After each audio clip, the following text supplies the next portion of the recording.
નમસ્કાર વિદ્યાર્થી મિત્રો. ધોરણ 11માં આપણે ત્રીજું પ્રકરણ મધ્યવર્તી સ્થિતિના માપ એનો આપણે અભ્યાસ કરી રહ્યા છીએ. એમાં છેલ્લે આપણે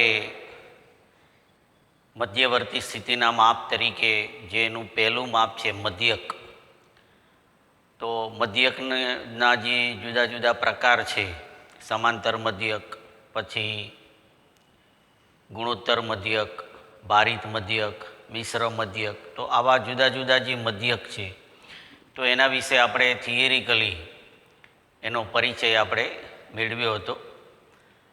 તો આજે આપણે આગળ અભ્યાસમાં જે મધ્યકનું મૂળ જે માપ છે એના લાભ અને ગેરલાભ આપણે પહેલાં સમજીશું અને ત્યાર પછી આપણે સ્વાધ્યાયમાં જે દાખલા છે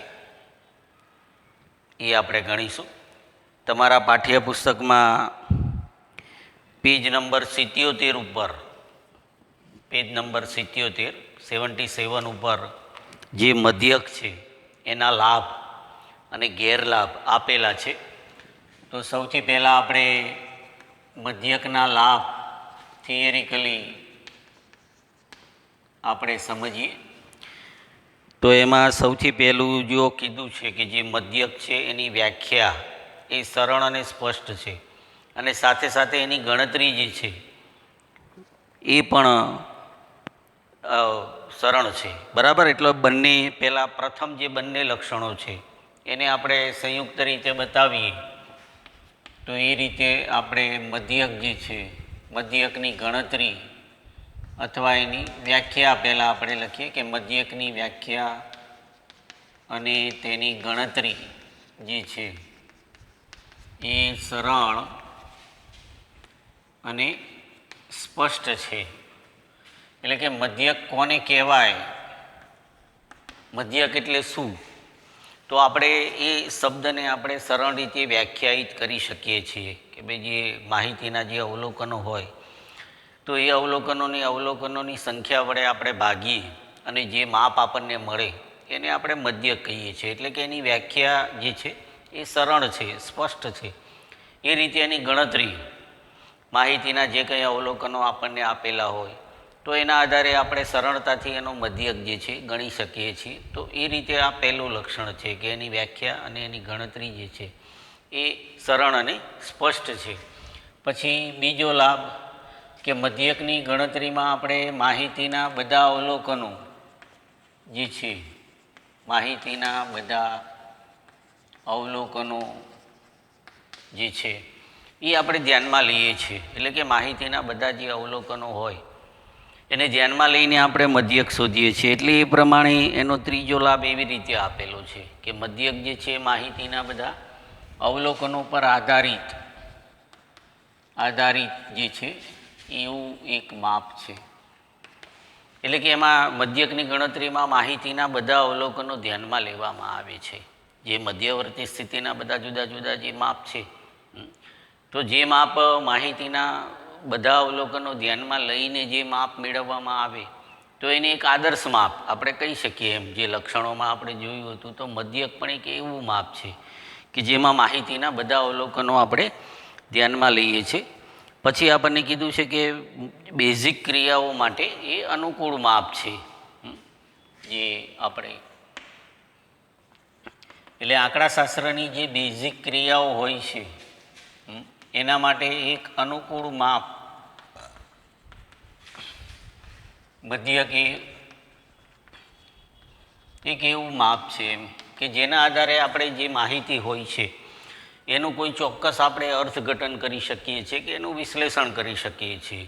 આંકડાશાસ્ત્રના બધા બેઝિક માપ જે છે એ એવું લક્ષણ ધરાવતા હોય છે કે જેના આધારે માહિતી એકત્ર કરવાનો આપણો જે હેતુ હોય છે એ હેતુ પ્રમાણે આપણને એ માપ જે છે એ ઉપયોગી થાય છે, કહેવાનો મતલબ.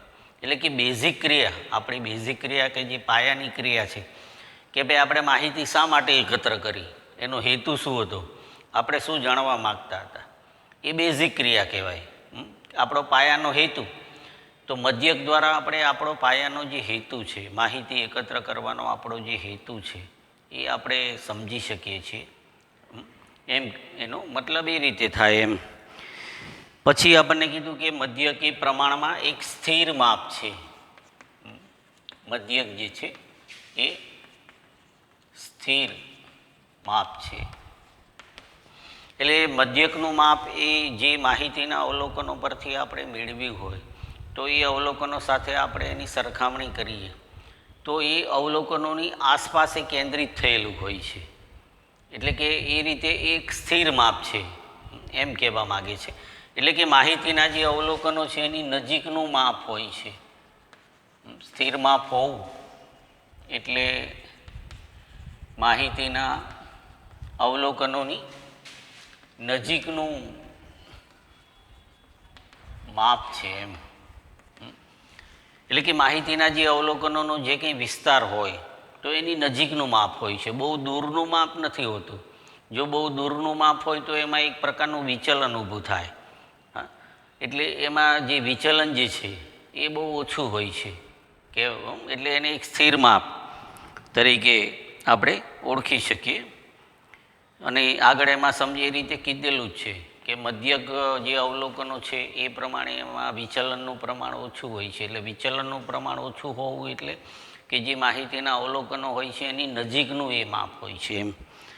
પછી છેલ્લે આપણને એમ કીધું છે કે માહિતીના બધા અવલોકનોને સરખું મહત્ત્વ આપે છે. તો આ પણ એક મધ્યકનું વિશિષ્ટ લક્ષણ આપણે કહી શકીએ કે જે મધ્યકની આપણે ગણતરી કરીએ છીએ એમાં માહિતીના બધા અવલોકનો જે છે અવલોકનોને સરખું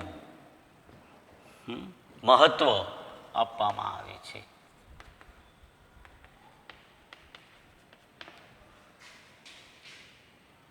એટલે મધ્યકની જ્યારે આપણે ગણતરી કરીએ ત્યારે માહિતીના બધા જે અવલોકનો હોય એનો આપણે સરવાળો કરીએ છીએ. એટલે એનો મતલબ શું થયો કે માહિતીના બધા જે અવલોકનો છે એને આપણે એક સરખું માપ એક મહત્ત્વ આપણે આપીએ છીએ. જે અવલોકનો છે એને જુદું જુદું મહત્ત્વ એનું આપણે ધ્યાનમાં નથી લેતા. તો એ રીતે મધ્યકનું આ એક વિશિષ્ટ લક્ષણ આપણે કહી શકીએ. તો આ રીતે આપણે મધ્યકના બધા લાભ જે છે એ આપણે જોયા. પછી એના ગેરલાભ આપણને નીચે મધ્યકના ગેરલાભ આપેલા છે. તો એમાંથી આપણે એટલે કે એને આપણે સમજી લઈએ. તો પહેલું આપણને એવું કીધું છે જુઓ કે તેના પર અતિ મોટા અને અતિ નાના જે અવલોકનો જે છે એની અસર વધુ પડતી થાય છે. એટલે કે મધ્યકની ગણતરીમાં આપણે માહિતીના બધા અવલોકનો ધ્યાનમાં લઈએ છીએ. એટલે માહિતીના જે નાના અવલોકનો હોય અને મોટા અવલોકનો હોય તો એ બધાની અસર મધ્યક ઉપર પડતી હોય છે એમ. એટલે પહેલું એનો ગેરલાભ આપણને એ કીધો છે બરાબર કે જે માહિતી છે એના અતિ નાના કે મોટા બરાબર મોટા અવલોકનોની એની ઉપર અસર થાય છે મધ્યક ઉપર. એટલે મધ્યકનું જે માપ આપણે મેળવીએ માહિતીના બધા અવલોકનો છે એનો સરવાળો કરીને તો માહિતીમાં અમુક અવલોકનો જે નાના હોય અતિ નાના હોય કે એ રીતે અતિ મોટા હોય તો એની અસર એ મધ્યકના માપ ઉપર જોવા મળે છે. તો એનો એક પહેલો ગેરલાભ આપણે કહી શકીએ. પછી બીજું જે ગેરલાભ છે એ બહુ અગત્યનો છે જુઓ કે ખુલ્લા છેડાના વર્ગો ધરાવતી જે માહિતી હોય તો મધ્યકની ગણતરી કરી શકાતી નથી. ખુલ્લો છેડો હોવો એટલે જે આપણે સતત આવૃત્તિ વિતરણ આપણે જે તૈયાર કરીએ છીએ તો એમાં આપણે પહેલો જે વર્ગ હોય છે ખુલ્લો વર્ગ હોય. એટલે કે એની સીમા જે છે એની અધઃ સીમા જે છે એ આપણને ન આપેલી હોય અથવા છેલ્લો વર્ગ હોય તો એની ઉપલી સીમા આપણને ન આપી હોય. વર્ગો જે હોય એમાં આપણને એ રીતે કીધું હોય જે ધારો કે પહેલો વર્ગ આપણે 10થી ઓછી એવું આપણને કીધું હોય પહેલો વર્ગ એની આવૃત્તિ. પછીના વર્ગો આપણને આ રીતે આપેલા હોય 10થી 20 પછી 20થી 30 એ રીતે બધા વર્ગો હોય. અને છેલ્લો વર્ગ હોય એમાં કીધું હોય કે ભાઈ 100થી વધુ આવૃત્તિ. તો આ ખુલ્લો છેડો એક પ્રકારનો કહેવાય કે ભાઈ 10થી ઓછી તો કેટલી ઓછી એની કોઈ સ્પષ્ટતા નથી. આપણે આમ પહેલો વર્ગ એની વર્ગ લંબાઈ પ્રમાણે શું છે કે 10 10ની આમાં વર્ગ લંબાઈ હોય તો પહેલો વર્ગ આપણે 0થી 10 હોવો જોઈએ પહેલો વર્ગ. હા, પણ અહીંયા આપણને એવું કીધું ભાઈ 10થી ઓછી, તો ચલ કિંમત આપણને એ રીતે આપી, તો એનો મતલબ કે એ ખુલ્લો વર્ગ છે 10થી ઓછી, પણ એની અધઃ સીમા જ નથી. અને છેલ્લો વર્ગ આપણે જોઈએ તો એની ઉપલી સીમા નથી કે ભાઈ 100થી વધુ, તો ક્યાં સુધી વધુ, 200 સુધી, હા, કે ક્યાં સુધી એમ.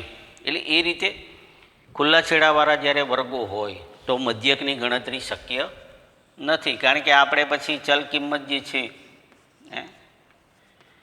ખુલ્લા છેડાવાળા વર્ગોનું જે આવૃત્તિ વિતરણ હોય બરાબર, એવા વર્ગોમાં આપણને જે કીધું છે એવી માહિતીમાં વર્ગોમાં અથવા એવી માહિતીમાં વર્ગોની માહિતીમાં આપણે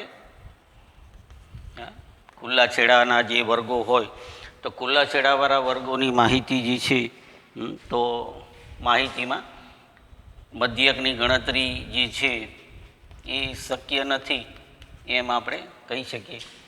મધ્યકની ગણતરી શક્ય નથી. તો આ એક બીજો એનો ગેરલાભ પરીક્ષામાં ઘણીવાર એવી રીતે પૂછાતું હોય છે કે ભાઈ કેવા સંજોગોમાં મધ્યકની ગણતરી જે છે એ શક્ય નથી હોતી. તો આપણે એ યાદ રાખવાનું કે જ્યારે જે આવૃત્તિ વિતરણ આપણને આપેલું હોય એ ખુલ્લા છેડાવાળું હોય, એના વર્ગો ખુલ્લા છેડાવાળા હોય તો એમાં મધ્યકની ગણતરી જે છે એ શક્ય હોતી નથી. પછી ત્રીજું આપણને કીધું કે આલેખ વડે અથવા નિરીક્ષણ વડે તેની ચોક્કસ કિંમત મેળવી શકાતી નથી. તો એ પણ એક એની મર્યાદા છે કે આલેખ અથવા તો નિરીક્ષણથી આપણે મધ્યક જે છે એની ગણતરી નિરીક્ષણથી મધ્યક મેળવી શકાતો નથી. તો આંકડાશાસ્ત્રમાં અમુક માપ એવા હોય કે આપણે એને આલેખની મદદથી આપણે શોધી શકીએ. ધારો કે આપણે મધ્યસ્થનું માપ છે, દશાંશકો, ચતુર્થકો, આ બધા જે સ્થાનીય સરેરાશના જે બધા માપ છે તો એને આપણે આલેખની મદદથી શોધી શકીએ. બહુલક હોય તો એ પણ આપણે આલેખની મદદથી શોધી શકીએ છીએ. બહુલક હોય તો આપણે એનું નિરીક્ષણ કરવાથી આપણને બહુલક વિશે તમે આગળ પણ શીખ્યા હશો, તમને ખ્યાલ હશે કે ભાઈ માહિતીના જે અવલોકનો હોય એમાં સૌથી વધુ વખત જે અવલોકન આવતું હોય એને બહુલક કહેવાય. તો આપણે ખાલી જોઈને કહી શકીએ કે ભાઈ આમાં બહુલક આ છે. જ્યારે મધ્યકનું માપ એવું છે કે એ આલેખની મદદથી મેળવી શકાતું નથી કે નિરીક્ષણથી પણ આપણે એને મેળવી શકતા નથી. આપણે મધ્યકની ગણતરી કરવી હોય તો આપણે માહિતીના જે કંઈ બધા અવલોકનો છે એને ધ્યાનમાં લેવા પડે, એનો સરવાળો કરવો પડે. આવૃત્તિ આપી હોય તો આવૃત્તિ સાથે આપણે એને ગુણવું પડે. આ બધી ક્રિયાઓ આપણે કરવી પડે. એટલે કે આલેખની મદદથી કે નિરીક્ષણથી આપણે મધ્યક મેળવી શકતા નથી. એ રીતે એક ગેરફાયદો એનો આપણને આપેલો છે. પછી કીધું કે જો અમુક અવલોકનો ખૂટતા હોય તો મધ્યકની ગણતરી જે છે એ આપણે કરી શકતા નથી એમ. એટલે જો અમુક અવલોકનો એ તો સ્વાભાવિક છે આપણે બરાબર કે મધ્યકની ગણતરીમાં બધા અવલોકનો હોવા જરૂરી છે. એટલે ખૂટતા અવલોકનો હોય, અમુક અવલોકનો ખૂટતા હોય તો મધ્યકની ગણતરી જે છે એ શક્ય નથી. મધ્યકની ગણતરી શક્ય નથી. એટલે કે જે અવલોકનો જે પ્રાપ્ત અવલોકનો હોય એમાં અમુક અવલોકનો માનો કે ખૂટતા હોય તો આપણે એ બધા અવલોકનોનો મધ્યક આપણે ગણી શકતા નથી, કારણ કે આપણે અવલોકનોનો સરવાળો કરવો પડે. તો એ શક્ય નથી એમ. પછી પાંચમો એક ગેરફાયદો આપણને કીધો છે કે સરેરાશની આસપાસ સમાન રીતે વિતરિત થયેલી ન થયેલી માહિતી માટે મધ્યક આપેલ માહિતીનું સારું પ્રતિનિધિત્વ ધરાવતો નથી. એટલે માહિતીના જે અવલોકનો છે એ મધ્યકનું જે માપ છે એની આસપાસના જો અવલોકનો ન હોય તો મધ્યક જે છે ઘણીવાર શું થાય છે કે માહિતીનું પ્રતિનિધિત્વ ધરાવે નહીં એવું બને. બરાબર, આપણે ફાયદામાં એવું લખ્યું કે ભાઈ મધ્યક જે છે એક સ્થિર માપ છે, એટલે કે માહિતીના અવલોકનોની નજીક હોય છે. પણ જો માહિતીના અવલોકનો મધ્યકથી દૂર હોય અમુક અવલોકનો, તો મધ્યક જે છે એ માહિતીનું પ્રતિનિધિત્વ ધરાવતો નથી. તો એક રીતે આપણે એનો ગેરલાભ એ કહી શકીએ એમ, બરાબર, કે માહિતીના જે અવલોકનો જે છે એ મધ્યકથી દૂર હોય તો મધ્યકનું જે માપ છે, જે મધ્યક છે એ માહિતીનું પ્રતિનિધિત્વ જે છે એ ધરાવતો નથી. એટલે ઘણીવાર માહિતીના અવલોકનો જે છે એ પ્રકારના હોય, એટલે કે મધ્યકથી થોડા દૂર હોય, તો એવા સંજોગોમાં મધ્યકનું માપ જે છે એ માહિતીના અવલોકનોનું પ્રતિનિધિત્વ એ ધરાવી ન શકે એવું બને એમ. એટલે એક વ્યક્તિલક્ષી એક પ્રકારનો ખ્યાલ છે. અને છેલ્લે આપણને કીધું છે કે અવલોકનોનું મધ્યક મહત્ત્વ જુદું જુદું જો હોય તો મધ્યકનો ઉપયોગ કરવો યોગ્ય નથી. એટલે એના માટે આપણે ભારિત મધ્યક જે છે, એટલે કે અવલોકનોનું મહત્ત્વ, અવલોકનો છે એ જુદું જુદું મહત્ત્વ ધરાવતા હોય, અવલોકનોનું મહત્ત્વ જુદું જુદું હોય ત્યારે આપણે કહીએ કે ભાઈ ત્યારે મધ્યકનું જે માપ છે, બરાબર, એ બેઝિક ક્રિયાઓ માટે આપણે કહીએ તો યોગ્ય નથી. એટલે માહિતીના જે અવલોકનો આપણને આપેલા હોય એ જુદું જુદું જો મહત્ત્વ ધરાવતા હોય તો આપણે એનો યોગ્ય માપ એ ભારિત મધ્યક છે, ખાલી સાદો મધ્યક નથી. એટલે જ્યારે અવલોકનો જુદું જુદું મહત્ત્વ ધરાવતા હોય તો આપણે એનો ભારિત મધ્યક મેળવવો જોઈએ. જે સાદો મધ્યક આપણે સાદો કે સમાંતર મધ્યક આપણે મેળવીએ તો એ યોગ્ય નથી એમ. તો આ રીતે આપણે મધ્યકના લાભ અને ગેરલાભ જે થિયરિકલી આપણા પાઠ્યપુસ્તકમાં છે એ આપણે જોયા, આપણે એને સમજ્યા. તો તમે એનો અભ્યાસ જે છે એ કરતા રહેજો, એને સમજતા રહેજો. તો હવે આપણે મધ્યક સાથે સંકળાયેલા બધા જે જુદા જુદા માપ છે તો એને લગતી બધી થિયરી વિશે આપણે બધી બાબતો સમજ્યા. હવે આપણે સ્વાધ્યાયની અંદર જે આપણું પહેલું સ્વાધ્યાય જે છે 3.1, તો એના દાખલા જે છે પ્રેક્ટિકલ એ આપણે ગણીએ અને એના દ્વારા આપણે મધ્યકનું જે માપ છે એ કેવી રીતે મેળવી શકાય છે એને આપણે સમજીએ. તો તમારા પાઠ્યપુસ્તકમાં જુઓ પેજ નંબર 78 ઉપર 78 ઉપર સ્વાધ્યાય આપણને આપેલું છે પહેલું મધ્યકનું. તો આપણે મધ્યકના દાખલા બધા જે છે સાદો મધ્યક એટલે કે સમાંતર મધ્યક, પછી એના પછી આપણે મિશ્ર મધ્યક આવશે. તો એ રીતે ક્રમમાં આપણે મધ્યકના બધા પહેલાં દાખલા ગણીએ અને પછી બીજું માપ જે આપણે આવશે મધ્યસ્થ, બધા સ્થાનીય સરેરાશના જે બધા માપ છે તો એના પછી આપણે એના વિશે સમજી એના સૂત્રો દ્વારા પછી આપણે એ દાખલા પછી ગણીશું એ રીતે. તો મધ્યકના જે બધા માપ છે એ પ્રમાણે આપણે સ્વાધ્યાય 3.1 પહેલું સ્વાધ્યાય આપણે 3.1, તો આમાં આપણે મધ્યક વિશેના બધા દાખલા છે, સમાંતર મધ્યક વિશેના. જુદા જુદા પ્રકારની માહિતી આપણને આપી હોય તો એના પરથી આપણે એનો સમાંતર મધ્યક કેવી રીતે મેળવી શકીએ. તો આ રીતે આપણે પહેલો જે દાખલો છે ખાસ યાદ રાખજો, તમારી જે આ મહિનાની જે એકમ કસોટી છે એમાં માત્ર મધ્યકના માપના દાખલા છે. એટલે એ રીતે આપણે અત્યારે મધ્યકના દાખલા બધા પહેલાં ગણીએ છીએ, પછી આપણે બીજું માપ જે છે મધ્યસ્થ એની આપણે પછી વાત કરીશું. તો એ રીતે આપણે પહેલો દાખલો જુઓ આપણને આપેલો છે કે એક નર્સરીમાં વાવેલા છોડની સાપ્તાહિક વૃદ્ધિ સેન્ટીમીટરમાં આપણને આપેલી છે અને જે અવલોકનો આપણને આપેલા છે તો એ છોડની વૃદ્ધિનો મધ્યક શોધો, બરાબર. એટલે કે અહીંયા આપણને જે અવલોકનો આપણને આપેલા છે એ છૂટાછવાયા આપેલા છે, અવર્ગીકૃત સ્વરૂપમાં, વર્ગીકૃત સ્વરૂપમાં નથી. એટલે અવર્ગીકૃત સ્વરૂપમાં આપણને માહિતી આપી છે. તો જે અવલોકનો આપણને આપેલા છે તો એ અવલોકનોની સંખ્યા જો આપણે ગણીએ તો જુઓ 1 2 3 4 5 6 7 8 9 અને 10, કુલ 10 અવલોકનો આપણને આપેલા છે. જુદા જુદા છોડ એનું સેન્ટીમીટરમાં જે માપ છે એ આપણને આપેલું છે. તો એ રીતે આપણે પહેલો દાખલો જે છે એ આપણે મધ્યકનો ગણી. દાખલા નંબર 1 આપણે મધ્યક શોધવાનો છે, એટલે કે x12. તો આપણે અવલોકનોની સંખ્યા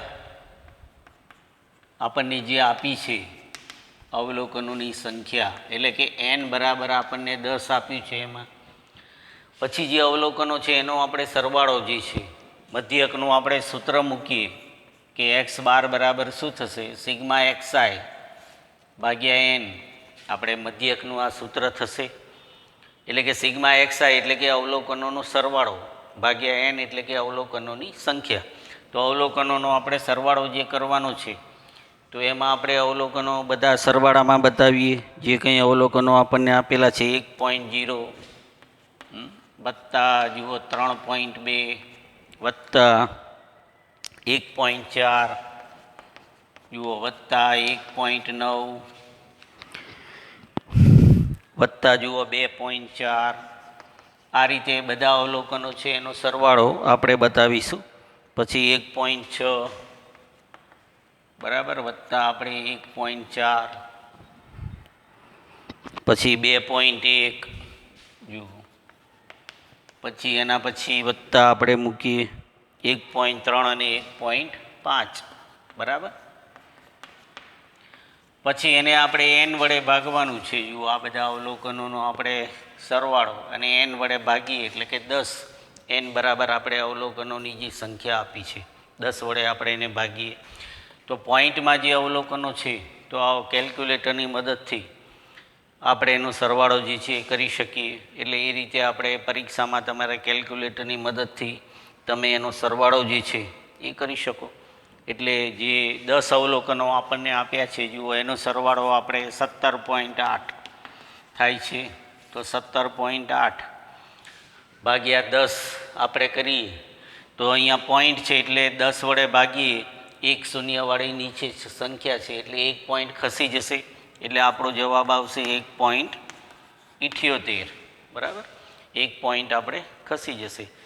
અથવા ઉપરથી આપણે પોઈન્ટ કાઢીએ તો નીચે પાછા 10 આવી જાય એટલે 100 થઈ જાય. 10 ગુણ્યા 10 આપણે ઉપરથી આ પોઈન્ટ કાઢીએ બરાબર તો આપણે ઉપર 178 થાય અને નીચે આપણે 10 ગુણ્યા 10 એટલે 100 આવી જાય. તો એ રીતે 1.78 આપણો જવાબ આવે. એટલે જ્યારે માહિતીના અવલોકનો આપણને અવર્ગીકૃત સ્વરૂપમાં આપેલા હોય, છૂટાછવાયા સ્વરૂપમાં, તો આપણે જે અવલોકનો આપેલા હોય એનો સરવાળો કરી અને એને અવલોકનોની સંખ્યા વડે ભાગીએ એટલે આપણને એનો મધ્યક અથવા તો સમાંતર મધ્યક અથવા એને સાદો મધ્યક અથવા એને સરેરાશ તરીકે આપણે એને ઓળખીએ છીએ અને એ પ્રમાણે આપણને એનું માપ જે છે એ મળે છે. તો આ પહેલો દાખલો જે છે બરાબર એ અવર્ગીકૃત સ્વરૂપમાં આપણે માહિતી હતી એ પ્રમાણે આપણે પહેલો દાખલો આપણે ગણ્યો. ત્યારબાદ આપણે બીજો દાખલો આપણે આગળ જોઈએ. તો બીજો જે દાખલો છે એમાં આપણને જુઓ જે રકમ આપી એવું કીધું છે કે એક રિલે રેસમાં 4 સ્પર્ધકોની ઉંમરનો મધ્યક 24 વર્ષ ગણવામાં આવ્યો હતો. એટલે કે 4 સ્પર્ધકો હતા, એની જે ઉંમર હતી એનો મધ્યક આપણે 24 વર્ષ એવો ગણ્યું.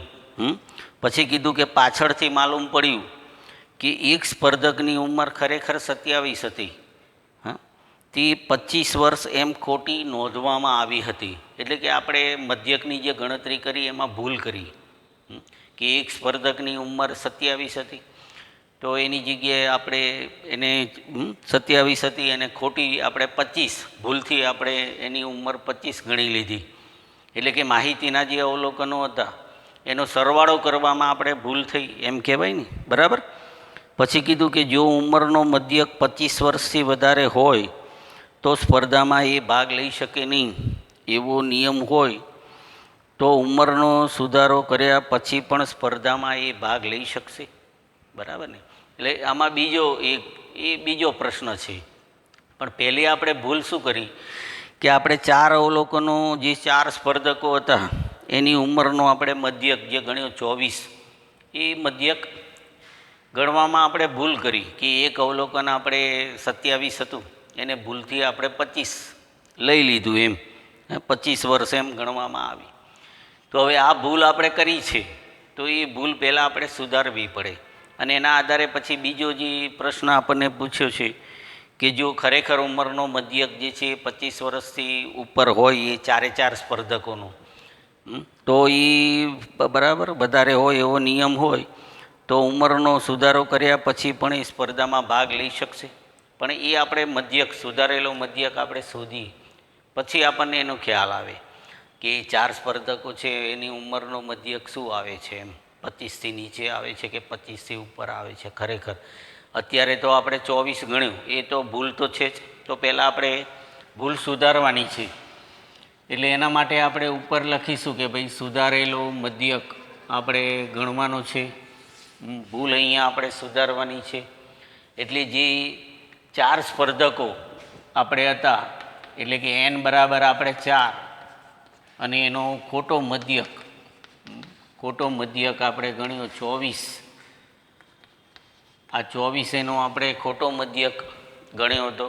તો હવે આ ભૂલ સુધારવા માટે આપણે શું કરવું પડશે કે જે મધ્યકનું સૂત્ર આપણે છે, બરાબર, જે અવર્ગીકૃત માહિતી માટેનું જે સૂત્ર છે, કારણ કે અહીંયા આપણને કીધું કે ભાઈ 4 સ્પર્ધકો અને એની ઉંમરનો સરવાળો કરી અને આપણે એનો મધ્યક શોધ્યો, બરાબર. એનો આપણે મધ્યક શોધીએ તો એ મધ્યક જે છે, તો એમાં આપણે એની ભૂલ જે છે એ આપણે સુધારવી પડશે, બરાબર ને? એ ભૂલને આપણે સુધારીએ પહેલાં કે જે 4 સ્પર્ધકોની ઉંમર હતી એનો આપણે સરવાળો કરીને એનો આપણે મધ્યક શોધ્યો.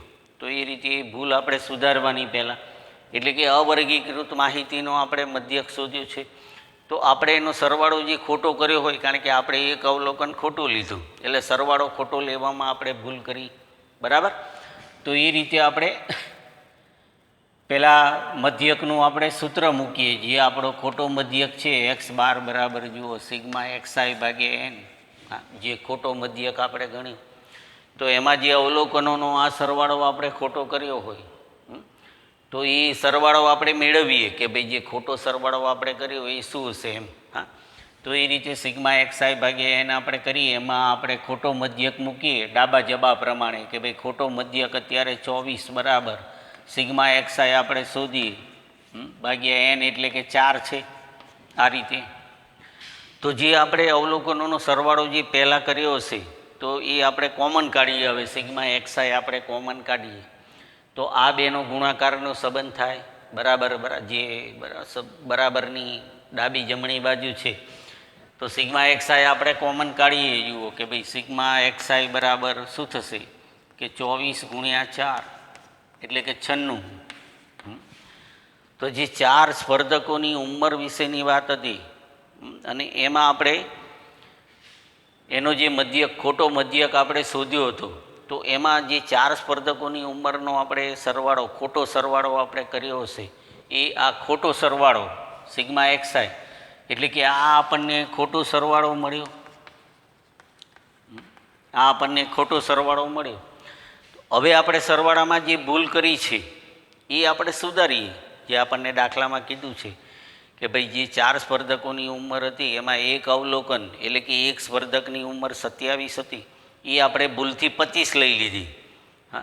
તો હવે આપણે 27 જે છે 27 સાચું અવલોકન છે એ આપણે ઉમેરવાનું એને સુધારવા માટે, અને 25 આપણે શું કરીશું, બાદ કરીશું, એટલે સરવાળામાં જે ભૂલ છે એ સુધરી જશે. તો હવે આપણે સાચો સરવાળો શોધીએ, જુઓ કે સાચો સરવાળો હવે આપણે શું થશે સિગ્મા xi સાચું, કે જે આ ખોટો સરવાળો છે 96 એમાં આપણે 27 ઉમેરવાના અને 25 જે છે એ આપણે બાદ કરવાના. એટલે કે જે સાચું અવલોકન છે એ આપણે એમાં ઉમેરવાનું, સાચું અવલોકન. પહેલાં માનો કે આપણે શબ્દમાં બતાવવું હોય હે તો એ રીતે પણ આપણે બતાવી શકીએ જુઓ કે ભાઈ 96 વત્તા સાચું અવલોકન હા માઇનસ આપણે ખોટું અવલોકન બાદ કરીએ માઇનસ ખોટું અવલોકન એટલે આપણને દાખલામાં જે કીધું છે કે ભાઈ સાચી ઉંમર એની 27 હતી અને એ ઉંમર આપણે ભૂલથી ખોટી લીધી 25 બરાબર. એટલે કે અહીંયા આપણે પરિણામ સ્વરૂપે શું થશે કે આપણે 27 ઉમેરવાના છે અને 25 બાદ કરવાના છે એટલે બેનો તફાવત છે એ બે આપણે આમાં ઉમેરી દઈએ હા તો આપણે આપણો સાચો સરવાળો આપણે 98 આવશે. જે સાચો મધ્યક આપણે હવે શોધવો હોય તો એનો સાચો સરવાળો જે છે બરાબર એ આપણને હવે 98 મળશે. તો એ 98ને આધારે આપણે હવે એનો સાચો મધ્યક હવે આપણે શોધી શકીએ કે જે સરવાળામાં ભૂલ હતી એ આપણે મેળવી કે ભાઈ આ રીતે સરવાળામાં ભૂલ બરાબર. પહેલાં આપણે ખોટો મધ્યક 24 આપ્યો હતો, અવલોકનોની સંખ્યા 4 હતી તો એના આધારે આપણે જે ખોટો આપણે સરવાળો કર્યો એ આપણે મેળવ્યો. પછી એ ખોટો સરવાળો મેળવ્યો એને આપણે જે ભૂલ હતી એ પ્રમાણે એ સરવાળો આપણે સુધાર્યો. હવે આપણે સાચો મધ્યક શોધીએ જુઓ કે આપણે સાચો મધ્યક છે એ હવે આપણને મળશે કે સાચો મધ્યક એક્સ બાય બરાબર એક્સ બાર બરાબર જુઓ સિગ્મા એક્સઆઈ ભાગ્યા એન એટલે કે 98 ભાગ્યા આપણે 4 કરીએ. સ્પર્ધકોની સંખ્યા તો આપણે જે 4 છે એ જ છે. જે સાચો સરવાળો છે 98 એ આપણે મૂક્યું તો હવે આપણને એની સાચી કિંમત જે છે 98 ભાગ્યા 4 આપણે કરીએ તો 24.5 24.5 વર્ષ. તો આ આપણને સાચો મધ્યક મળ્યો. તો પહેલો જવાબ આપણો એ છે કે ભાઈ આપણને સાચો મધ્યક આપણને 24.5 મળ્યો. હવે આપણને એમાં જુઓ બીજો પ્રશ્ન એવો પૂછ્યો છે કે જો ઉંમરનો મધ્યક 25 વર્ષથી વધારે હોય તો એ સ્પર્ધામાં ભાગ લઈ શકે નહીં. એ જે બરાબર જે સ્પર્ધક છે એ એવો નિયમ હોય તો તેની ઉંમરમાં આપણે સુધારો કર્યા પછી જે આપણે સુધારો કર્યો કે ભૂલથી બરાબર આપણે એની ઉંમર 25 ગણી હતી એ આપણે સુધારો કર્યો તો સુધારો કર્યા પછી પણ એ સ્પર્ધામાં ભાગ લઈ શકશે. હા એટલે કે જો આપણે સુધારો કર્યા પછી આપણો મધ્યક જે છે એ આપણે 25થી નીચે છે જુઓ એનો મધ્યક 4 સ્પર્ધકો જે છે બરાબર ને તો એ રીતે હવે એ જે સ્પર્ધક છે એની ઉંમર જે ખરેખર 27 હતી તો એ હવે સ્પર્ધામાં ભાગ લઈ શકશે કારણ કે આપણે હા બરાબર ને કે જે સ્પર્ધક છે ઉંમર 25થી નીચે આપણે આ છે હા તો હવે આપણે એ રીતે લખી દેવાનું બરાબર કે એ સ્પર્ધક જે છે એ સ્પર્ધામાં ભાગ લઈ શકશે એમ આપણે લખી દઈએ. તો વિદ્યાર્થી મિત્રો આજે આપણે અહીંયા સુધી આપણા દાખલા